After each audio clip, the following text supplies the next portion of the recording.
Eh bien, je reprends la main, mais pour donner la parole à Alexis, puisque c'est lui qui ouvre sur cet aspect des nouveaux challenges des directions juridiques, avec une maxime qu'il va vous expliquer. Alors, ouais, c'est une maxime que vous avez peut-être déjà vue, c'est le More for Less Challenge, qui consiste à faire toujours plus avec moins. C'était déjà vrai avant la crise. Évidemment, ça va être encore plus vrai avec cette crise, avec la sortie de crise. Pourquoi?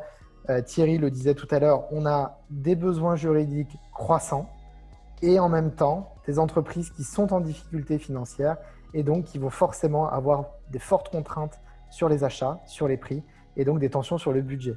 Donc ce challenge du More for Less Challenge, il n'a jamais été aussi fort et il va jamais être aussi fort que dans les prochaines semaines, dans les prochains mois.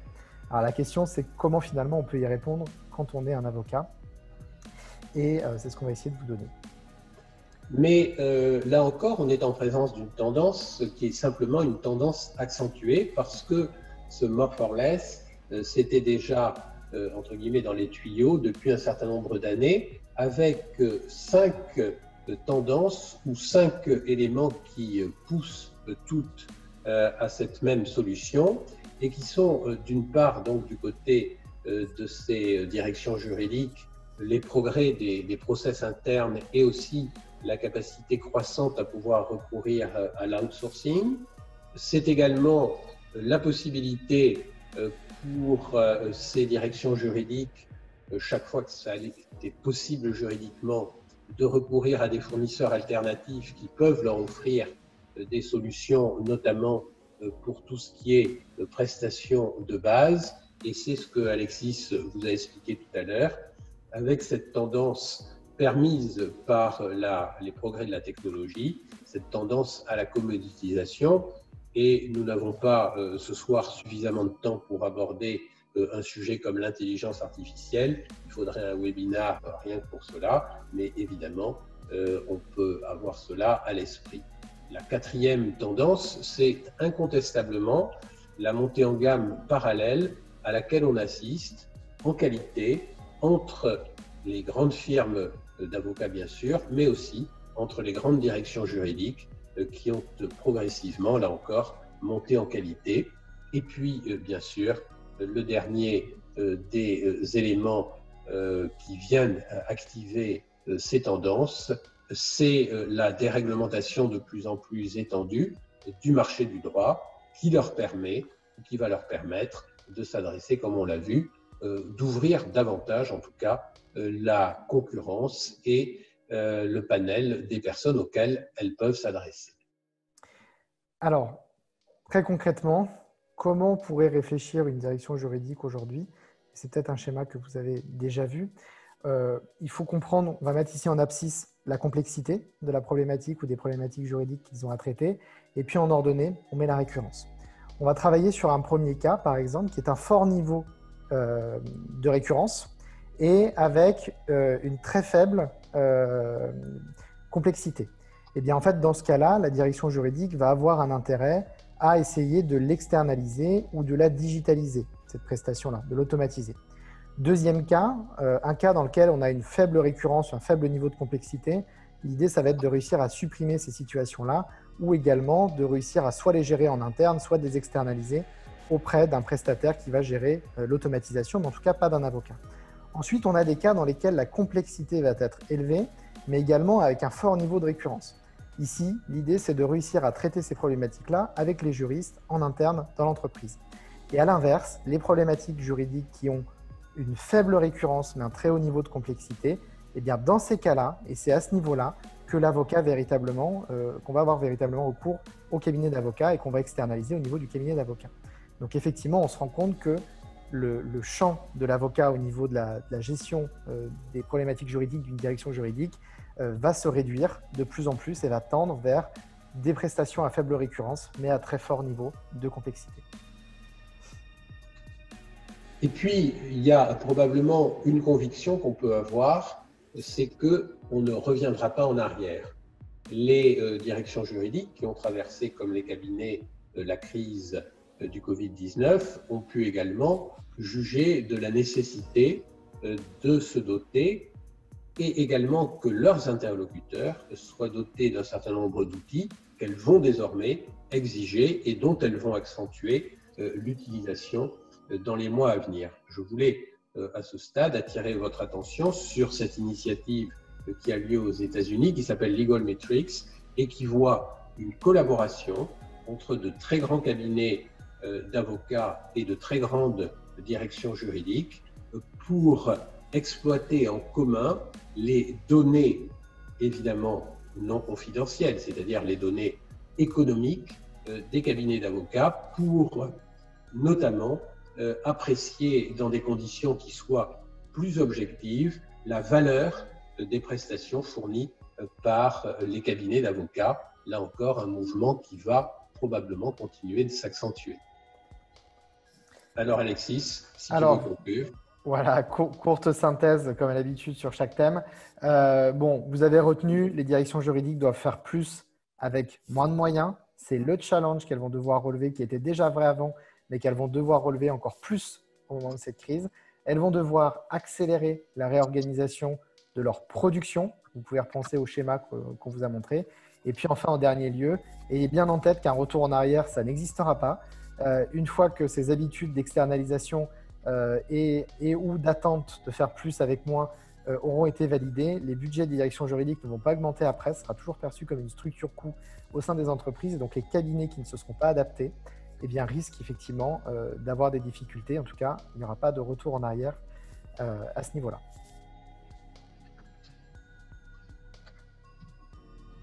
On va donc passer, comme tout à l'heure, à notre étape de questions. On reprend sur les questions. On a parlé justement de la réallocation de la valeur ajoutée des avocats, des cabinets d'avocats. Comment la déontologie doit-elle s'adapter face à ce changement de contexte, à ce changement de paradigme? Si on peut garder cette question pour le final, qui est le point numéro 10, je crois, Guillaume, que tu nous la reposeras tout à l'heure. Très bien. Parfait. Justement, alors, par rapport aux directions juridiques, comment peut-on justement les évangéliser par rapport à ça et prendre les devants pour ne pas justement subir, mais être offensif, tant dans la communication que dans la façon de proposer les services? Tu veux prendre Thierry ou je prends comme tu veux? Non, on peut prendre, vas-y.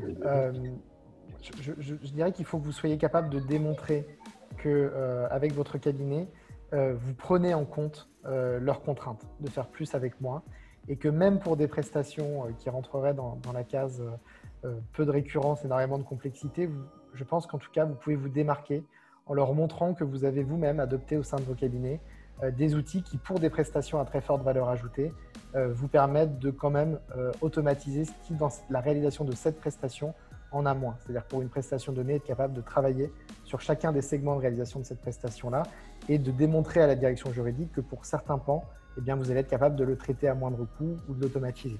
Ça, c'est le premier point. Et puis après, vous pouvez aussi vous dire en tant que cabinet d'avocats que vous allez développer des outils qui vont permettre de gérer une externalisation de services à moindre coût pour des directions juridiques, tout en ayant la garantie et la responsabilité de l'avocat qui est engagé. Et dans ce cas-là, vous devenez créateur de solutions technologiques co-créées pour les besoins d'une direction juridique ou pour les directions juridiques en général et qui leur permettront, et à ce moment-là, vous allez chercher du volume, mais en tout cas, la valeur créée restera au niveau de votre cabinet. Mais voilà, on est sur un type de service qui va plus tendre vers la commoditisation pour ce second cas.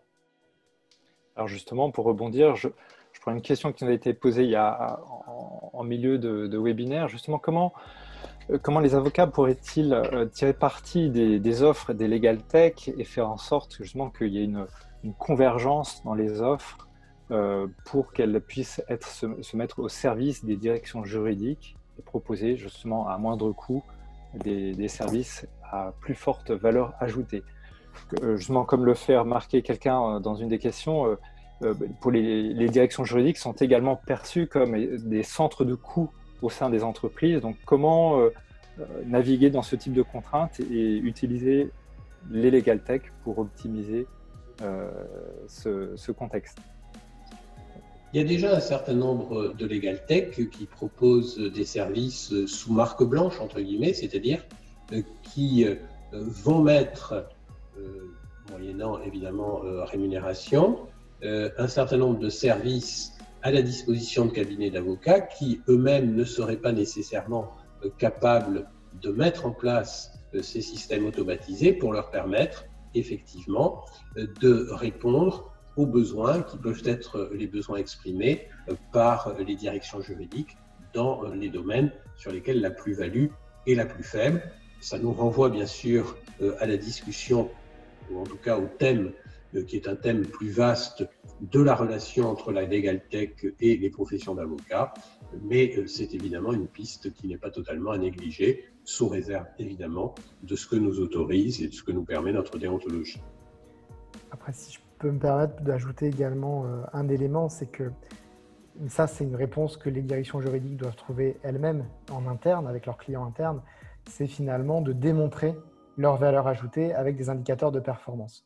Et en ce sens, à la fois, l'ensemble des prestataires qui vont leur permettre de réaliser leur mission doivent justement être choisis pour démontrer cette performance auprès de la direction, auprès du service des achats et ainsi de suite, enfin de toutes les personnes qui finalement auront une vérification de l'efficacité de ce que fait la direction juridique. Donc, il y a aussi un travail de KPI, d'indicateurs de performance qui permettront à la direction juridique de mieux se vendre, de mieux vendre sa valeur ajoutée auprès des autres services du groupe. Alors, pour prendre le contre-pied de ce qui vient d'être dit, n'est-on pas dans l'utopie? C'est-à-dire, quand on sait que la difficulté qu'ont les avocats à utiliser un certain nombre de logiciels professionnels, comment peut-on penser qu'ils peuvent créer des outils? N'est-ce pas un peu utopique, justement, de vouloir s'inscrire dans cette logique-là? Moi, si je ne vais pas donner de nom, mais il me semble qu'il y a un certain nombre de confrères qui ont parfaitement réussi, qui ont cette double compétence et qui ont déjà mis sur le marché un certain nombre d'outils. Et puis, il y a également, bien entendu, des possibilités de collaboration qui vont au-delà, bien sûr, du registre de l'interpro tel qu'elle a été abordée tout à l'heure, mais qui permettent à des cabinets d'avocats de travailler également dans ce domaine en développant leurs propres services. Mais Alexis, ça peut être lui aussi des exemples, des idées sur le sujet. Tout à fait, mais il y a des cabinets d'avocats qui co-construisent des solutions avec des directions juridiques, des acteurs qui traitent un très grand nombre de volumes. C'est pas parce que vous n'avez pas à créer un logiciel en interne que, alors effectivement, ce sera peut-être plus difficile, mais en tout cas, co-créer un outil pour répondre à un besoin de vos clients est tout à fait envisageable et possible. Il faut pas, voilà, c'est une question de volonté. Et après, il faut vous faire accompagner évidemment par des gens qui savent faire. Et c'est normal, c'est comme si moi on me demandait de rédiger un contrat, je ne saurais pas faire. Si on me demande de vous accompagner sur la conception d'un produit et ce qu'on appelle son minimum viable product, c'est-à-dire son MVP qui est le périmètre minimum pour qu'il réalise l'objectif vis-à-vis de votre client. Voilà, c'est des choses que je sais faire, vous ne savez pas les faire, mais par contre, je passe mon temps à accompagner des cabinets à ce niveau-là. Donc voilà. Très bien, merci. Il faut juste vous entourer. Oui. Merci Alexis. Je vous propose de poursuivre. Oui, tout à fait.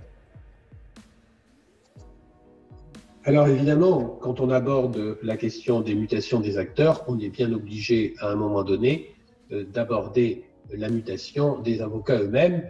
Et parmi les avocats, c'est probablement auprès de ceux qui exercent, ou par rapport à ceux qui exercent de manière individuelle, que la question va se poser de la manière la plus significative et la plus forte. Parce qu'incontestablement,